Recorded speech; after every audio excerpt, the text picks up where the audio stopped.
ভক্তদের থাকার ব্যবস্থা আছে, দুপুরে ভোগের ব্যবস্থা আছে। প্রথমেই আপনাদের আসতে হবে চুঁচুড়া স্টেশনে। 2 নম্বর প্ল্যাটফর্ম থেকে নিচে নেমে আসুন। এই পথে সোজা গিয়েই আপনারা পেয়ে যাবেন অটো স্ট্যান্ড। অটো ধরে চলে আসুন সুগন্ধা মোড়ে। ভাড়া পড়বে মাত্র 10 টাকা। এই হলো সুগন্ধা মোড়। এখান থেকে আপনাদের যেতে হবে বাঁ দিকে। এই যে রাস্তাটা দেখছেন, এই রাস্তায় আপনারা পেয়ে যাবেন টোটো। বলবেন কামদেবপুর যাব, রামকৃষ্ণ সারদা মন্দিরে। ভাড়া পড়বে 10 টাকা। যারা গাড়িতে আসবেন তারা এই দিল্লি রোড ধরে সুগন্ধা মোড় ক্রস করে চলে আসবেন কামদেবপুরে। 1 কিলোমিটার মতো রাস্তা পড়বে।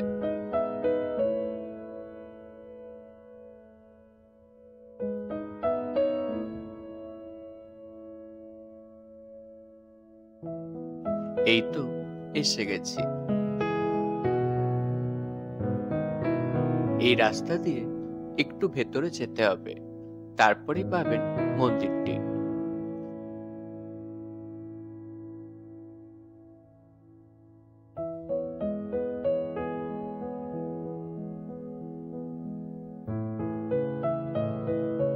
যেদিকে দিক নির্দেশ করছে সেই দিকে হাঁটতে থাকুন। যারা বাই রোড আসছেন তারা এই মোবাইল টাওয়ারটিকে ল্যান্ডমার্ক হিসেবে ধরতে পারেন।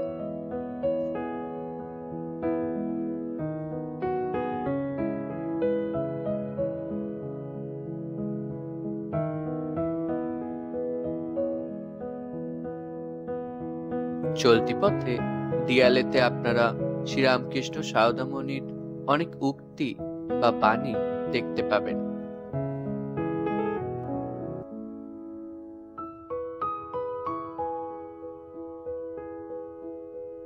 এই হলো মন্দিরের প্রধান গেট। চলুন ভেতরে যাওয়া যাক। ঢুকতেই দেখতে পাচ্ছি সুবিশাল পরিবেশ। চারদিকে গাছপালা এবং বাচ্চাদের খেলার জন্য দোলনাও রয়েছে।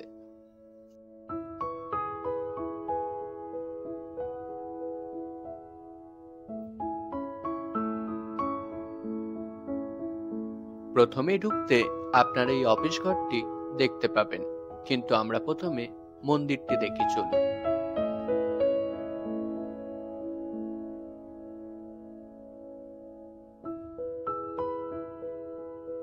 মন্দিরের একজন কর্মকর্তার কাছে চলুন মন্দির সম্পর্কে কিছু জেনে নেওয়া যাক। শ্রীরামকৃষ্ণ সারদা মন্দির, কামদেবপুর, সুগন্ধার থেকে 1 কিলোমিটার দূরত্ব এখানে আসতে হয়। এটা উদ্বোধন হয়েছে 7ই জুলাই 2024।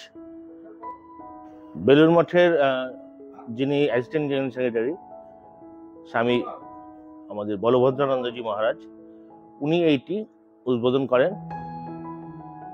তারপর থেকে এই মন্দির সর্বসাধারণের জন্য খুলে দেওয়া হয়েছে।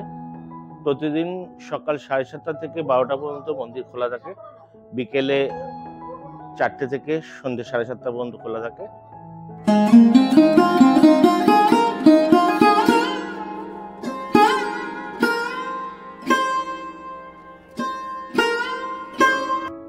মন্দিরে প্রবেশের পূর্বে এখানে জুতোগুলি রেখে যাবেন।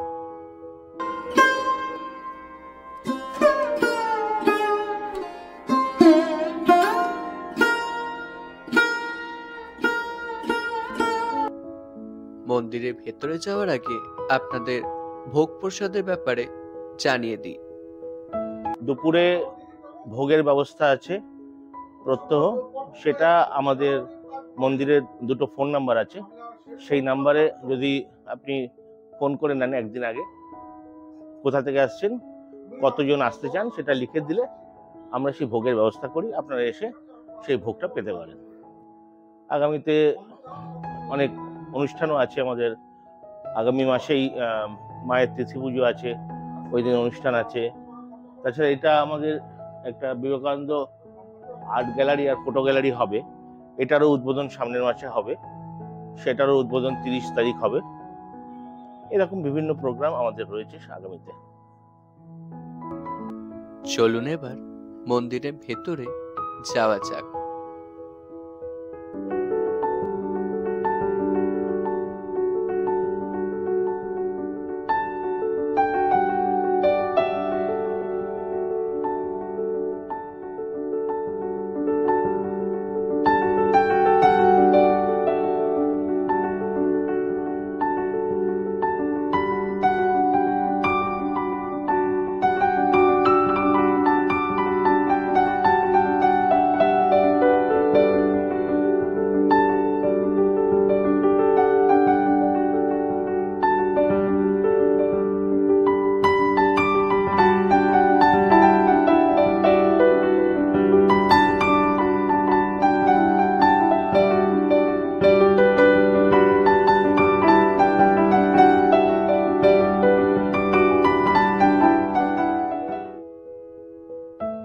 মন্দিরের চারপাশটা দেখছেন কত বড় জায়গা। চলুন এবার সেই অফিস রুমটি আপনাদের দেখাই। এটা আমাদের মন্দির অফিস, এখানে বিভিন্ন সামগ্রী পাওয়া যায়, এখানে এসে যে কেউ সেটা কিনে নিতে পারে। এই কাউন্টার প্রত্যহ সকাল 7:30 থেকে সন্ধ্যে 7:30 পর্যন্ত খোলা থাকে।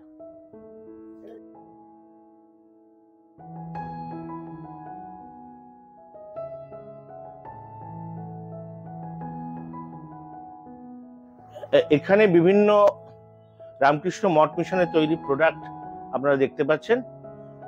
এর মধ্যে সারদা পীঠ, পল্লীমঙ্গল কামারপুকুর এবং জয়রামবাটি তার বিভিন্ন প্রোডাক্ট, ধূপ, এখানে কিছু ব্যাগস আছে, লেডিস জেন্টস ব্যাগ, এখানে গামছা আছে বিভিন্ন রকম।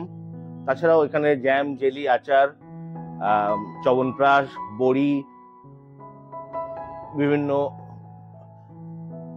এছাড়া এখানে রয়েছে আপনার উদ্বোধনের ক্যালেন্ডার রয়েছে, জয়রামবাটির ক্যালেন্ডার রয়েছে, এবং এটা রামকৃষ্ণ মঠ কামারপুকুরেরও ক্যালেন্ডার রয়েছে। ওদিকে দেখতে পারেন আসন আছে, ধুতি আছে, ডিটারজেন্ট আছে, সর্ষের তেল, সস, আমাদের কাসুন্দি, সবকিছু এখানে পাওয়া যায়। সবগুলোই তৈরি বিভিন্ন রামকৃষ্ণ মঠ মিশনে। রাত্রিরেও মন্দিরটি কি সুন্দর দেখাচ্ছে, তাই না? 5:30 বাজে, আরতি শুরু হবে। চলুন আপনাদের সামনে আরতিটা তুলে ধরি।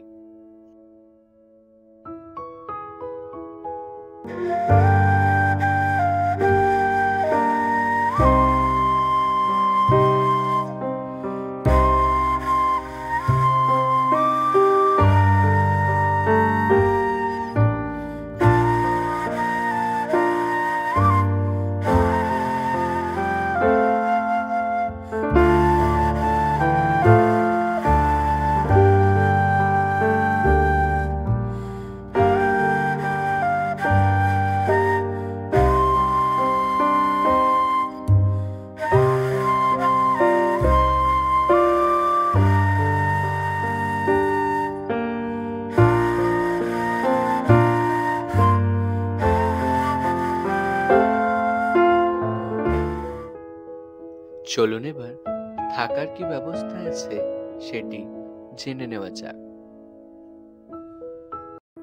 ভক্তদের থাকার ব্যবস্থা আছে। বর্তমানে একটি মাত্র রুম আমাদের রয়েছে, যেটাতে আপনার 6খানা বেড রয়েছে। কোনো একটি পরিবারের সর্বোচ্চ 6 জন আমাদের এখানে এসে থাকতে পারেন। সর্বোচ্চ 3 দিন আমরা এখন থাকতে দিই তাদের। কেউ 1 দিন থাকতে পারেন, কেউ 2 দিন থাকতে পারেন, 3 দিন থাকতে পারেন। তবে আগে থেকে সেটা আমাদের ফোন নাম্বারে কথা বলে ঘরটা বুক করতে হয়। আর থাকার চার্জ বা দুপুরের যে প্রসাদ পাওয়ার যে চার্জ, এই ব্যাপারে আমাদের বক্তব্য হচ্ছে ঠাকুর সেবায় যে যেমন ভক্তরা মনে করবেন সেটা আমাদের দান করবেন। আমাদের কোনো নির্দিষ্ট মূল্য ধার্য করা নেই। দীক্ষাদানেরও ব্যবস্থা হবে, সেই ব্যাপারে আমরা ভক্তদের থেকে নাম সংগ্রহ করছি। প্রায় 250 জনের নাম আমাদের নথিভুক্ত হয়ে গেছে। হয়তো আগামী জানুয়ারি বা ফেব্রুয়ারি মাসে আমাদের দীক্ষাদান প্রক্রিয়া শুরু হবে।